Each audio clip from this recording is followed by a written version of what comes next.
Hello, welcome back to another section of 100 Years of Solitude by Gabriel Garcia Marquez. If you are coming back for another section of the book, thanks for coming back. Always happy to have you. Sorry, just getting comfy. And if you are new, hi, I'm Julie. I read books over here. Happy to have you join us. But we are starting close to the middle of the book this time on page 181. So you might want to go back and get caught up wherever you are, or if you are starting at the same point as us, great. We get through about 20 pages every section, so hopefully that helps you kind of figure out what section you might need to go back to catch up. But anyway, we are going to start on page 181 this time and get through another section. We will be past the page 200 mark after this one, and yeah, halfway. So let's jump on in. Years later, on his deathbed, Aureliano II would remember the rainy afternoon in June when he went into the bedroom to meet his first son. Even though the child was languid and weepy, with no mark of a buen dia, he did not have to think twice about naming him. "We'll call him Jose Arcadio," he said. Fernanda del Carpio, the beautiful woman he had married the year before, agreed. Ursula, on the other hand, could not conceal a vague feeling of doubt. Throughout the long history of the family, the insistent repetition of names had made her draw some conclusions that seemed to be certain. While the Aurelianos were withdrawn, but with lucid minds, the Jose Arcadios were impulsive and enterprising, but they were marked with a tragic sign. The only cases that were impossible to classify were those of Jose Arcadio II and Aureliano II. They were so much alike and so mischievous during childhood that not even Santa Sofia de la Piedad could tell them apart. On the day of their christening, Amaranta put bracelets on them with their respective names and dressed them in different colored clothing, marked with each one's initials. But when they began to go to school, they decided to exchange clothing and bracelets and call each other by opposite names. The teacher, Melchior Ascalona, used to knowing Jose Arcadio II by his green shirt, went out of his mind when he discovered that the latter was wearing Aureliano II's bracelet, and that the other one said, nevertheless, that his name was Aureliano II, in spite of the fact that he was wearing the white shirt and the bracelet with Jose Arcadio II's name. From then on, he was never sure who was who. Even when they grew up and life made them different, Ursula still wondered if they themselves might not have made a mistake in some moment of their intricate game of confusion and had become changed forever. Until the beginning of adolescence, they were two synchronized machines. They would wake up at the same time, have the urge to go to the bathroom at the same time, suffer the same upsets in health, and they even dreamed about the same things. In the house, where it was thought that they coordinated their actions with a simple desire to confuse, but no one realized what was really happening until one day, when Santa Sofia de la Piedad gave one of them a glass of lemonade, and as soon as he tasted it, the other one said that it needed sugar. Santa Sofia de la Piedad, who had indeed forgotten to put sugar in the lemonade, told Ursula about it. "That's what they're all like," she said without surprise, "crazy from birth." In time, things became less disordered. The one who came out of the game of confusion with the name of Aureliano II grew to monumental size, like his grandfather's, and the one who kept the name of Jose Arcadio II grew to be bony, like the colonel. And the only thing they had in common was the family's solitary air. Perhaps it was that crossing of stature, names, and character that made Ursula suspect that they had been shuffled like a deck of cards since childhood. The decisive difference was revealed in the midst of the war when Jose Arcadio II asked Colonel Gerinello Marquez to let him see an execution. Against Ursula's better judgment, his wishes were satisfied. Aureliano II, on the other hand, shuddered at the mere idea of witnessing an execution. He preferred to stay home. At the age of 12, he asked Ursula what was in the locked room.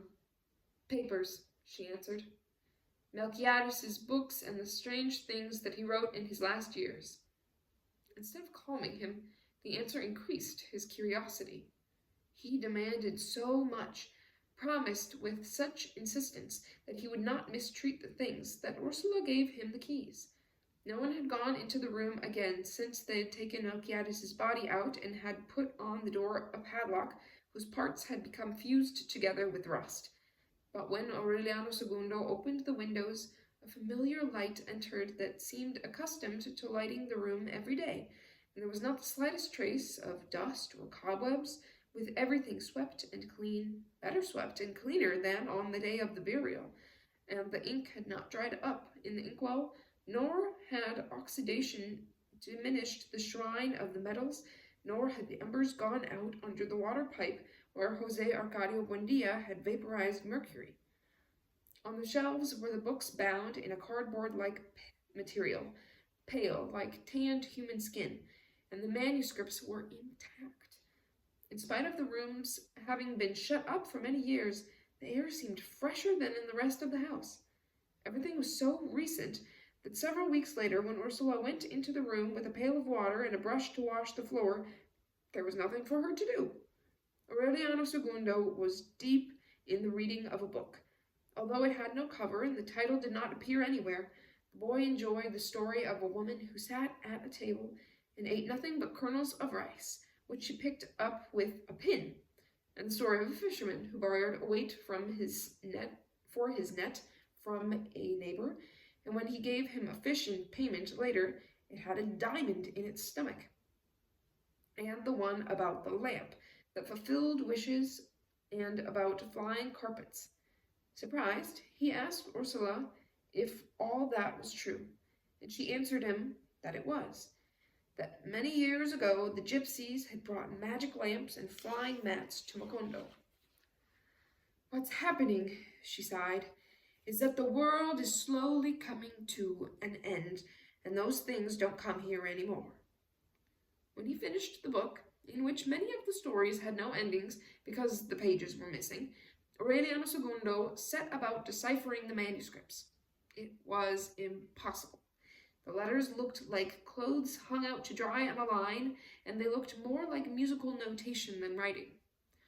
One hot noontime, while he was poring over the manuscripts, he sensed that he was not alone in the room. Against the light from the window, sitting with his hands on his knees, was Melquiades. He was under 40 years of age. He was wearing the same old-fashioned vest and the hat that looked like a raven's wings, and across his pale temples there flowed the grease from his hair that had been melted by the heat, just as Aureliano and Jose Arcadio had seen him when they were children. Aureliano II recognized him at once, because that hereditary memory had been transmitted from generation to generation and had come to him through the memory of his grandfather. "Hello," Aureliano II said. "Hello, young man," said Melquiades. From then on, for several years, they saw each other almost every afternoon. Melquiades talked to him about the world, tried to infuse him with his old wisdom, but he refused to translate the manuscripts. "No one must know their meaning until he has reached 100 years of age," he explained. Aureliano kept those meetings secret forever. On one occasion, he felt that his private world had fallen apart because Ursula came in when Melquiades was in the same room, but she did not see him. "Who are you talking to?" she asked him. "Nobody," Aureliano II said. "That's what your great-grandfather did," Ursula said. "He used to talk to himself too." Jose Arcadio II, in the meantime, had satisfied his wish to see a shooting.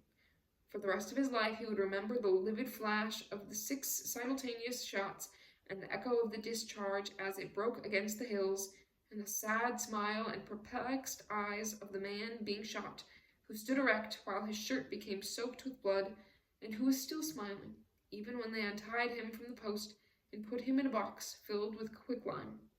"He's alive," he thought. "They're going to bury him alive." It made such an impression on him that from then on he detested military practices and war, not because of the executions, but because of the horrifying custom of burying the victims alive.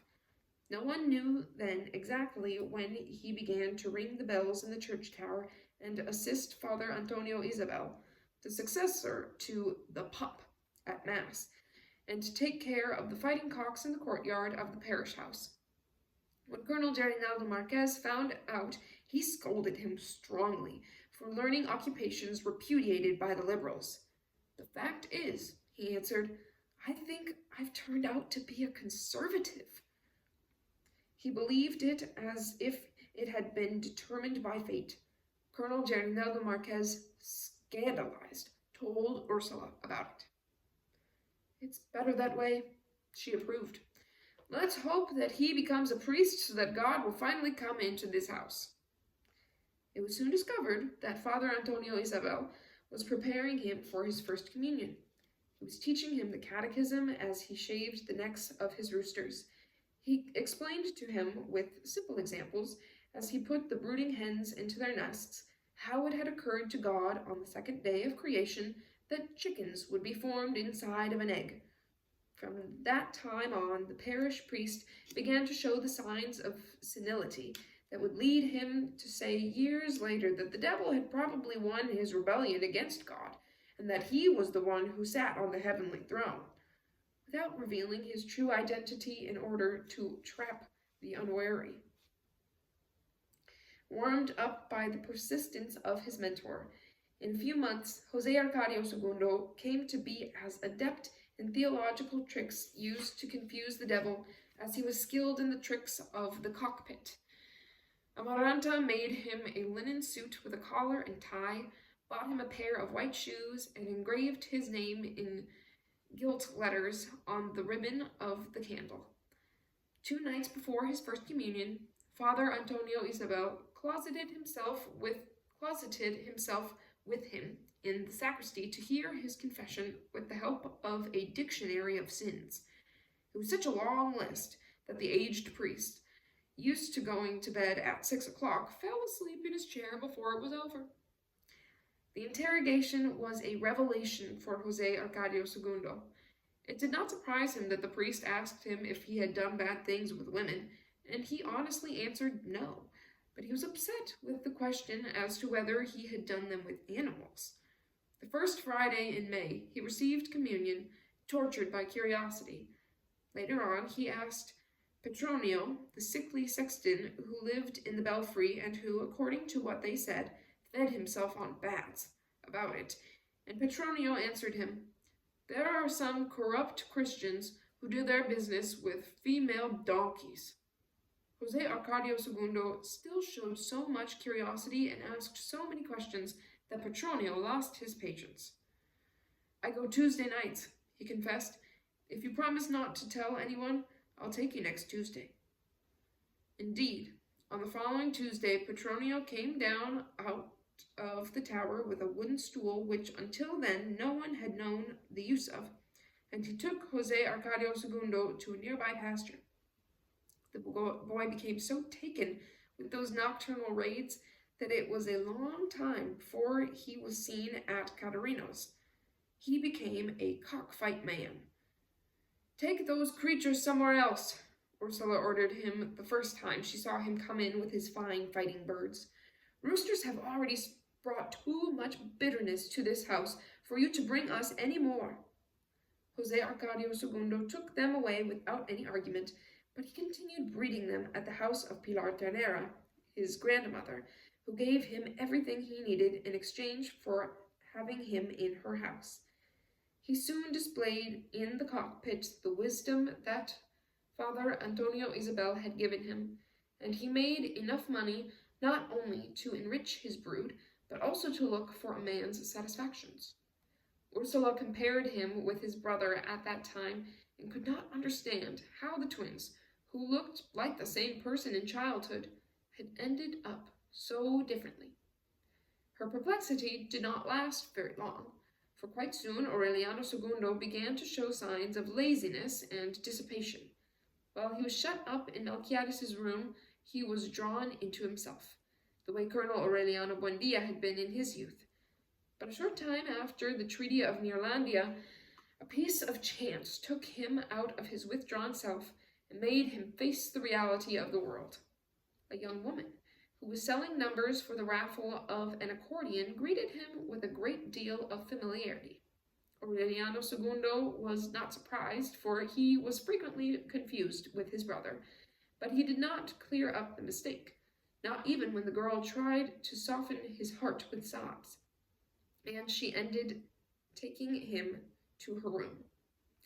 She liked him so much from that first meeting that she fixed things so that he would win the accordion in the raffle. At the end of 2 weeks, Aureliano II realized that the woman had been going to bed alternately with him and his brother, thinking that they were the same man, and instead of making things clear, he arranged to prolong the situation. He did not return to Melquiades' room. He would spend his afternoons in the courtyard learning to play the accordion by ear over the protests of Ursula, who at that time had forbidden music in the house because of the mourning, and who, in addition, despised the accordion as an instrument worthy only of the vagabond airs of Francisco the Man. Nevertheless, Aureliano II became a virtuoso on the accordion, and he still was after he had married and had children, and was one of the most respected men in Macondo. For almost 2 months, he shared the woman with his brother. He would watch him, mix up his plans, and when he was sure that Jose Arcadio II was not going to visit their common mistress that night, he would go and sleep with her. One morning he found that he was sick. 2 days later, he found his brother clinging to a beam in the bathroom, soaked in sweat and with tears pouring down, and then he understood. His brother confessed to him that the woman had sent him away because he had given her what she called a low-life sickness. He also told him how Pilar Ternera had tried to cure him.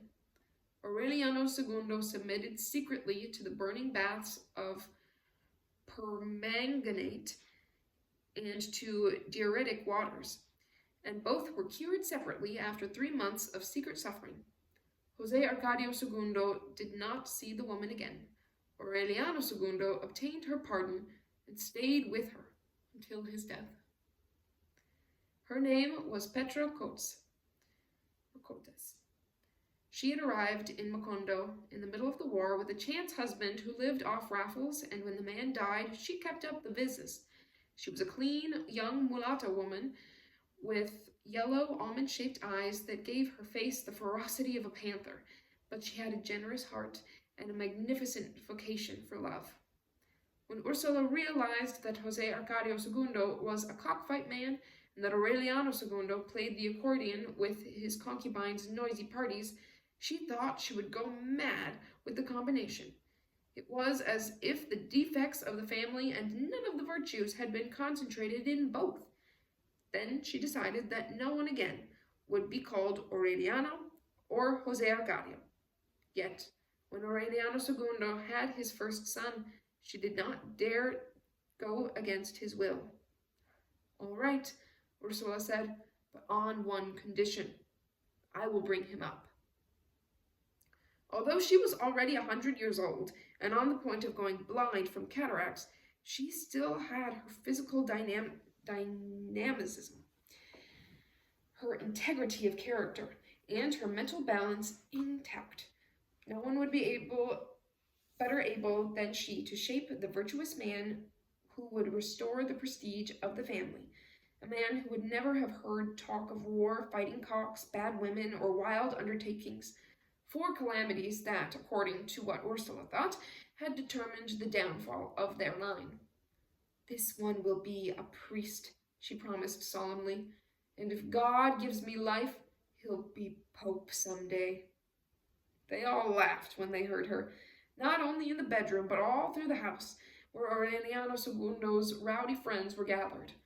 The war, relegated to the attic of bad memories, was momentarily recalled with the popping of champagne bottles. "To the health of the Pope," Aureliano II toasted. The guests toasted in a chorus. Then the man of the house played the accordion, fireworks were set off, and drums celebrated the event throughout the town.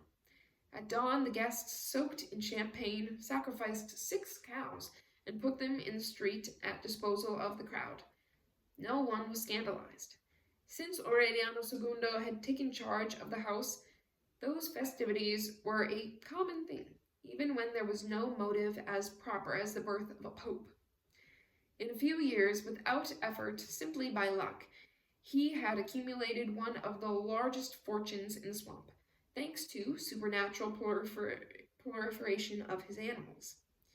His mares would bear triplets. His hen laid twice a day, and his hogs fattened with such speed that no one could explain such disorderly fecundity, except through the use of black magic.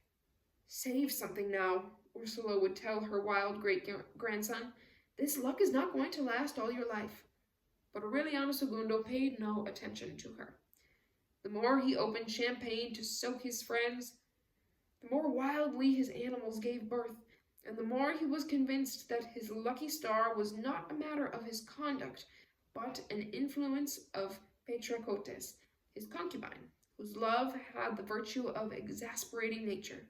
So convinced was he that this was the origin of his future that he never kept Petra Cotes far away from his breeding grounds, and even when he married and had children, he continued living with her with the consent of Fernanda.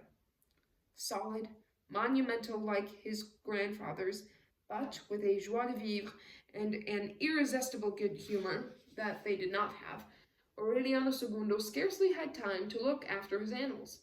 All he had to do was to take Petra Cotes to his breeding grounds and have her ride across his land in order to have every animal marked with his brand succumb to the irredeemable plague of proliferation.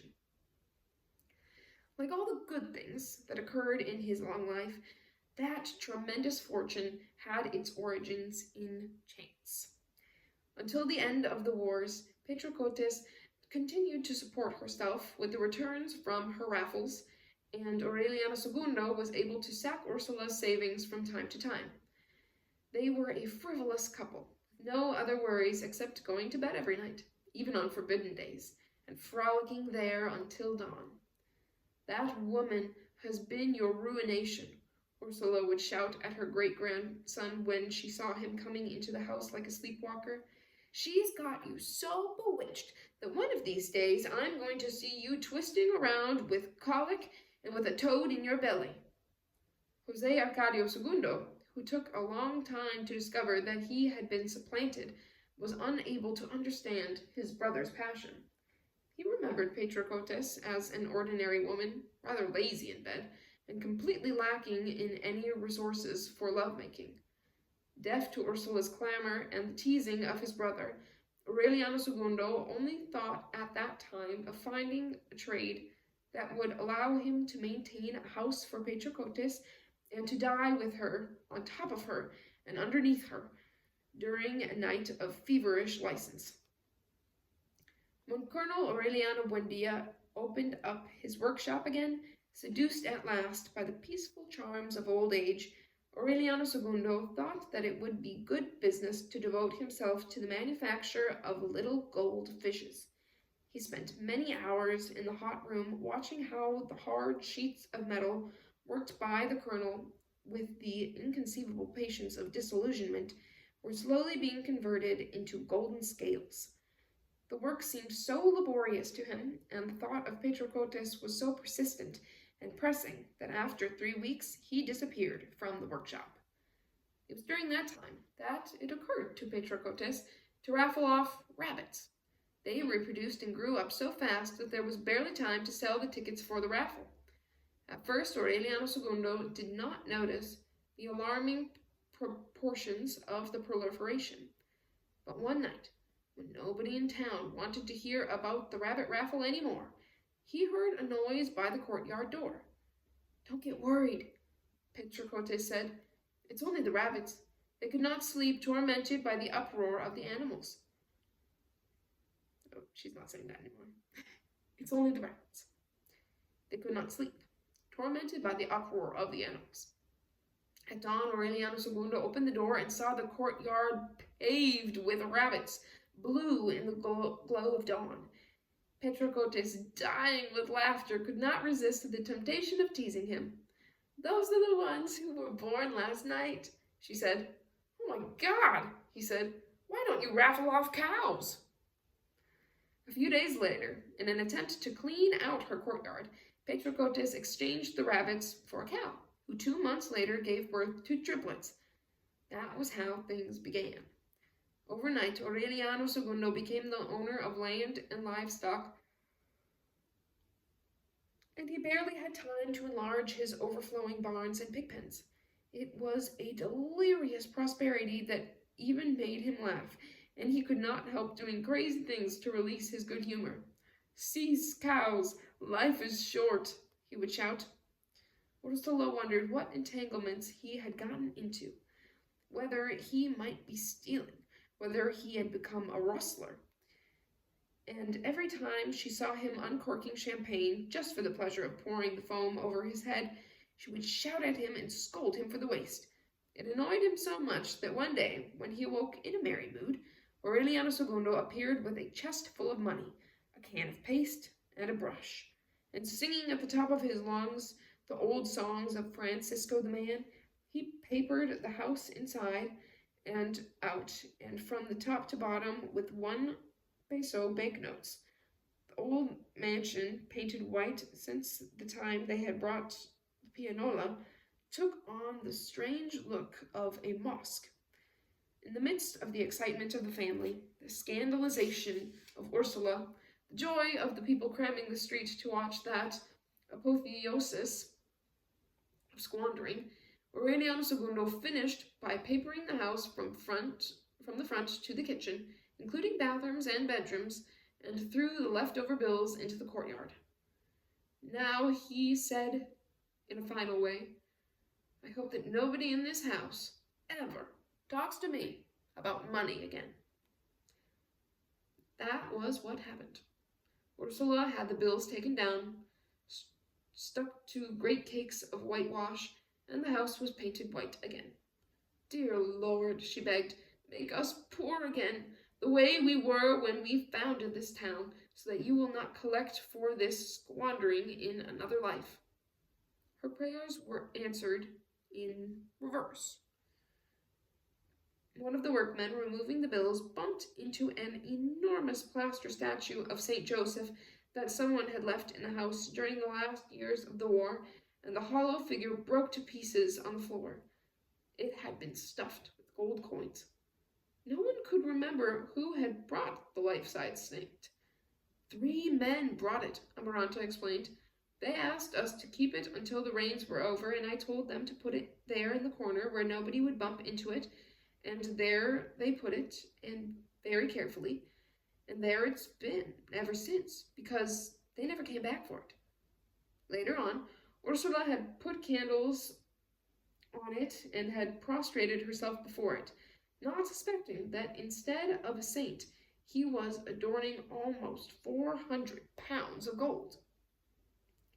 The tardy evidence of her involuntary paganism made her even more upset.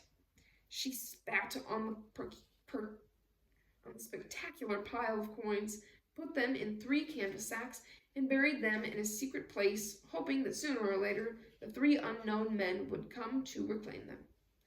Much later, during the difficult years of her decrepitude, Ursula would intervene in the conversations of the many travelers who came by the house at that time, and ask them if they had left a plaster St. Joseph there during the war to be taken care of until the rains passed. Top of page 193. Things like that, which gave Ursula such consternation, were commonplace in those days. Macondo was swamped in a miraculous prosperity. The adobe houses of the founders had been replaced by brick buildings with wooden blinds and cement floors, which made the suffocating heat of 2 o'clock in the afternoon more bearable. All that remained at that time of Jose Arcadio Buendia's ancient village were the dusty almond trees, destined to resist the most arduous of circumstances, and the river of clear water whose prehistoric stones had been pulverized by the frantic hammers of Jose Arcadio II when he set about opening the channel in order to establish a boat line. It was a mad dream, comparable to those of his great-grandfather, for the rocky riverbed and the numerous rapids prevented navigation from Macondo to the sea. But Jose Arcadio II, in an unforeseen burst of temerity, stubbornly kept on with the project. Until then, he had shown no signs of imagination. Except for his precarious adventure with Petra Cotes, he had never known a woman. Ursula had considered him the quietest example the family had ever produced in all its history, incapable of standing out even as a handler of fighting cocks. When Colonel Aureliano Buendia told him the story of the Spanish galleon aground 8 miles from the sea, the carbonized frame of which he had seen himself during the war, the story which for so many years had seemed fantastic to so many people, was a revelation for Jose Arcadio II. He auctioned off his roosters to the highest bidder, recruited men, bought tools, and set about the awesome task of breaking stones, digging canals, clearing away rapids, and even harnessing waterfalls. "I know all of this by heart," Ursula would shout. "It's as if time has turned around and we were back at the beginning." When he thought that the river was navigable, Jose Arcadio II gave his brother a detailed account of his plans, and the latter gave him the money he needed for the enterprise. He disappeared for a long time. It had been said that his plan to buy a boat was nothing but a trick to make off with his brother's money. When the news spread that a strange craft was approaching the town, the inhabitants of Macondo, who no longer remembered the colossal undertakings of Jose Arcadio Buendia, ran to the river bank and saw with eyes popping in disbelief the arrival of the first and last boat ever to dock in the town. It was nothing but a log raft drawn by thick poles, pulled by 20 men who walked along the bank. In the prow, with a glow of satisfaction in his eyes, Jose Arcadio II was directing the arduous maneuver. There arrived with him a rich group of splendid matrons who were protecting themselves from the burning sun with gaudy parasols and wore on their shoulders fine silk kerchiefs, with colored creams on their faces and natural flowers in their hair and golden serpents on their arms and diamonds in their teeth. The log raft was the only vessel that Jose Arcadio II was able to bring to Macondo, and only once, but he never recognized the failure of his enterprise, but proclaimed his deed as a victory of willpower. He gave a scrupulous accounting to his brother and very soon plunged back into the routine of cockfights. The only thing that remained of that unfortunate venture was the breath of renovation that the matrons from France brought, as their magnificent arts transformed traditional methods of love and their sense of social well-being abolished Catarino's antiquated place and turned the street into a bazaar of Japanese lanterns and nostalgic hand organs. They were the promoters of the bloody carnival that plunged Macondo into delirium for 3 days, and whose only lasting consequence was having given Aureliano II the opportunity to meet Fernanda del Carpio. Remedios the Beauty was proclaimed queen. Ursula, who shuddered at the disquieting beauty of her great-granddaughter, could not prevent the choice. Until she had succeeded in keeping her off the streets, unless it was to go to mass with Amaranta, but she made her cover her face with a black shawl. The most impious men, those who would disguise themselves as priests to say sacrilegious masses in Catarino's store, would go to church with an aim to see, if only for an instant, the face of Remedios the Beauty, whose legendary good looks were spoken of with alarming excitement throughout the swamp. It was a long time before they were able to do so, and it would have been better for them if they never had, because most of them never recovered their peaceful habits of sleep.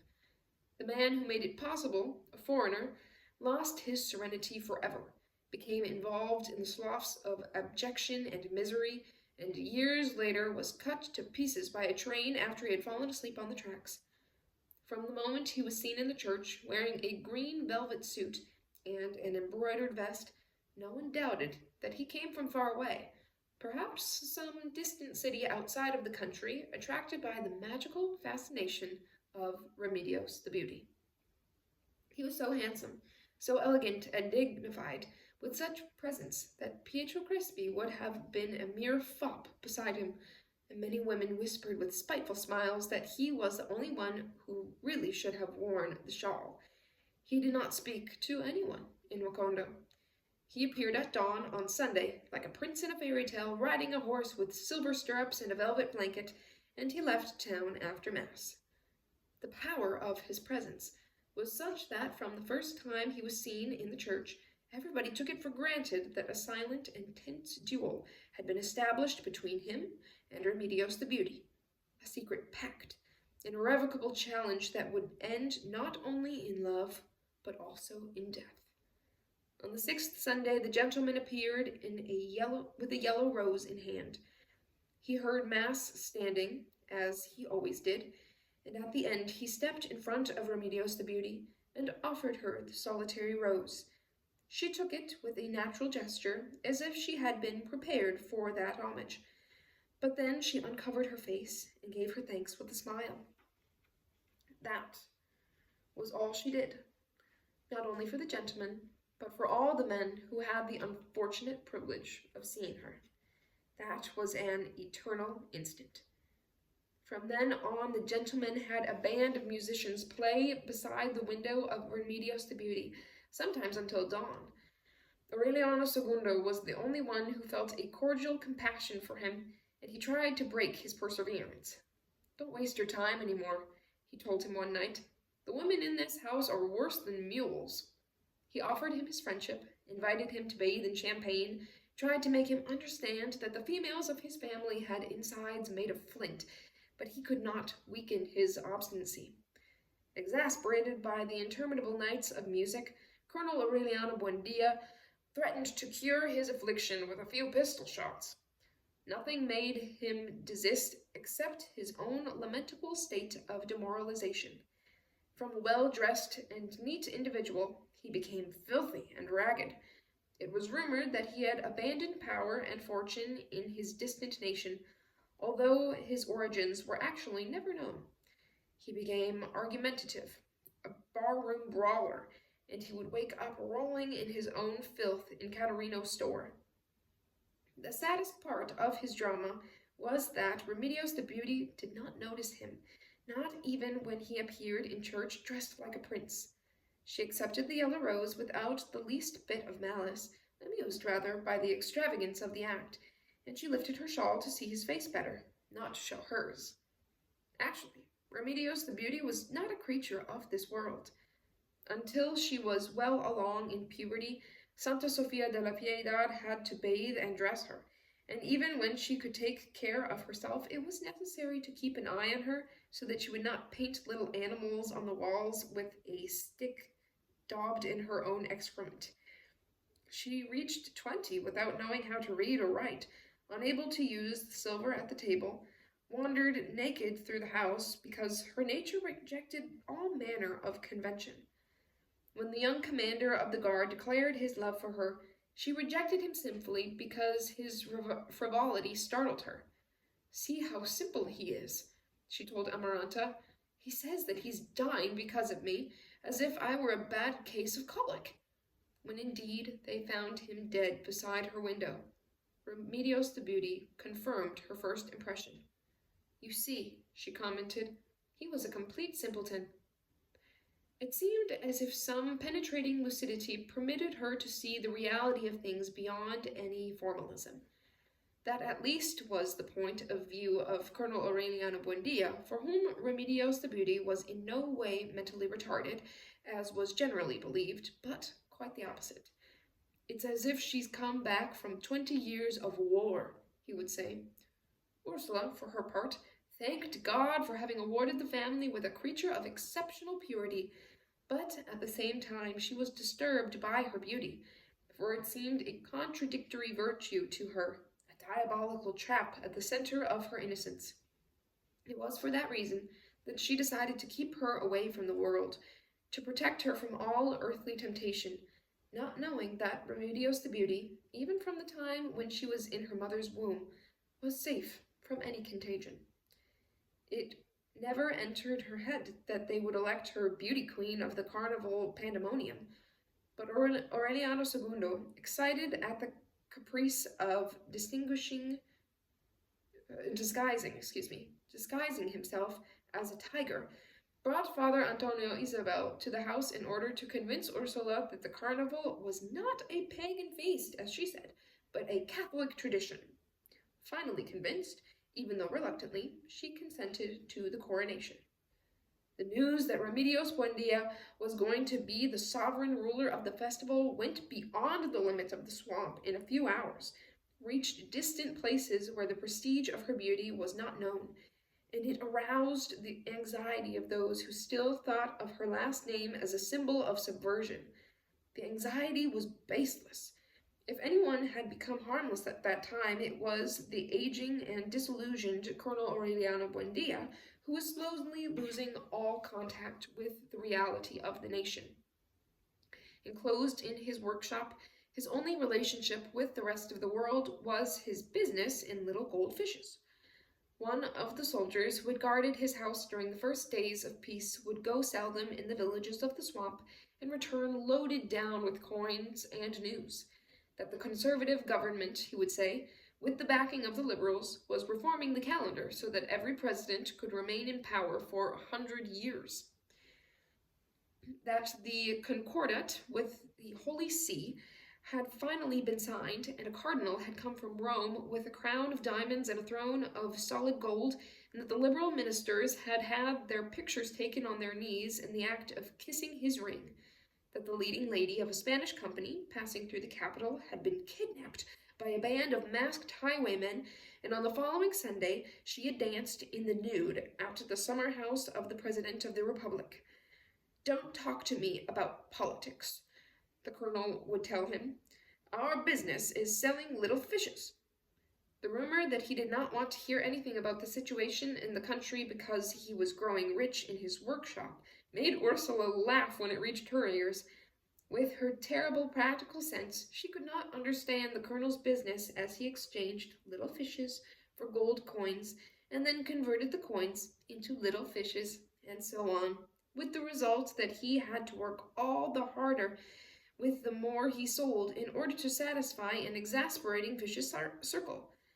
Actually, what interested him was not the business, but the work. He needed so much concentration to link scales, fit minute rubies into the eyes, laminate gills, and put on fins that there was not the smallest empty moment for him left to fill with his disillusionment of the war. So absorbing was the attention required by the delicacy of his artistry that in a short time he had aged more than during all the years of the war, and his position had twisted his spine, and the close work had used up his eyesight. But the implacable concentration awarded him with a peace of the spirit. The last time he was seen to take an interest in some matter related to the war was when a group of veterans from both parties sought his support for the approval of lifetime pensions, which had always been promised and were always about to be put into effect. "Forget about it," he told them. "You can see how I refuse my pension in order to get rid of the torture of waiting for it until the day I died." At first, Colonel Gerineldo Marquez would visit him at dusk, and they would both sit in the street door and talk about the past. But Amaranta could not bear the memories that the man whose baldness had plunged him into the abyss of premature old age aroused in her, and she would torment him with snide remarks until he did not come back except on special occasions, and he finally disappeared, extinguished by paralysis. Taciturn, silent, insensible to the new breath of vitality that was shaking the house, Colonel Aureliano Buendia could understand only that the secret of good old age is simply an honorable pact with solitude. He would get up at 5 in the morning after a light sleep, have his eternal mug of bitter coffee in the kitchen, shut himself up all day in the workshop, and at 4 in the afternoon he would go along the porch dragging a stool, not even noticing the fire of the rose bushes, or the brightness of the hour, or the persistence of Amaranta, whose melancholy made the noise of a boiling pot, which was perfectly perceptible at dusk, and he would sit in the street door as long as the mosquitoes would allow him to. Someone dared to disturb his solitude once. "How are you, Colonel?" he asked in passing. "Right here," he answered, "waiting for my funeral procession to pass." So that the anxiety caused by the public reappearance of his family name, having to do with the coronation of Remedios the Beauty, was baseless. Many people did not think that way, however. Innocent of the tragedy that threatened it, the town poured into the main square in a noisy explosion of merriment. The carnival had reached its highest level of madness, and Aureliano II had satisfied at last his dream of dressing up like a tiger, and was walking along the wild throng, hoarse from so much roaring, when on the swamp road a parade of several people appeared carrying a gilded litter, the most fascinating woman that imagination could conceive. For a moment, the inhabitants of Macondo took off their masks in order to get a better look at the dazzling creature with a crown of emeralds and an ermine cape, who seemed invested with legitimate authority. It was not merely a sovereign of bangles and crepe paper. There were so many people who had sufficient insight to suspect that it was a question of provocation. But Aureliano II immediately conquered his perplexity and declared the new arrivals to be guests of honor, and with the wisdom of Solomon, he seated Remedios the Beauty and the intruding queen on the same dais. Until midnight, the strangers, disguised as Bedouins, took part in the delirium and even enriched it with sumptuous fireworks and acrobatic skills that made one think of the art of the gypsies. Suddenly, during the paroxysm of the celebration, someone broke the delicate balance. "Long live the Liberal Party!" he shouted. "Long live Colonel Aureliano Buendia!" The rifle shots drowned out the splendor of the fireworks, and the cries of terror drowned out the music, and joy turned into panic. Many years later, there were those who still insisted that the royal guard of the intruding queen was a squad of regular army soldiers who were concealing government-issued rifles under their rich Moorish robes. The government denied the charge in a special proclamation and promised a complete investigation of the bloody episode. But the truth never came to light, and the version always prevailed that the royal guard, without provocation of any kind, took up combat positions upon a signal from their commander and opened fire without pity on the crowd. When calm was restored, not one of the false Bedouins remained in the town, and there were many dead and wounded lying on the square. 9 clowns, 4 columbines, 17 playing card kings, 1 devil, 3 minstrels, 2 peers of France, and 3 Japanese empresses. In the confusion of the panic, Jose Arcadio II managed to rescue Remedios the Beauty, and Aureliano II carried the intruding queen to the house in his arms, her dress torn and the ermine cape stained with blood. Her name was Fernanda del Carpio. She had been chosen as the most beautiful of the 5,000 most beautiful women in the land, and they had brought her to Macondo with the promise of naming her Queen of Madagascar. Ursula took care of her as if she were her own daughter. The town, instead of doubting her innocence, pitied her candor. 6 months after the massacre, when the wounded had recovered and the last flowers on the mass grave had withered, Aureliano II went to fetch her from the distant city where she lived with her father, and he married her in Macondo with a noisy celebration that lasted 20 days. And that is the end of this section. We are going to pick up next time on page 203. We are at the halfway point, so that's pretty exciting. Hope you enjoyed, and I will catch you next time. Bye.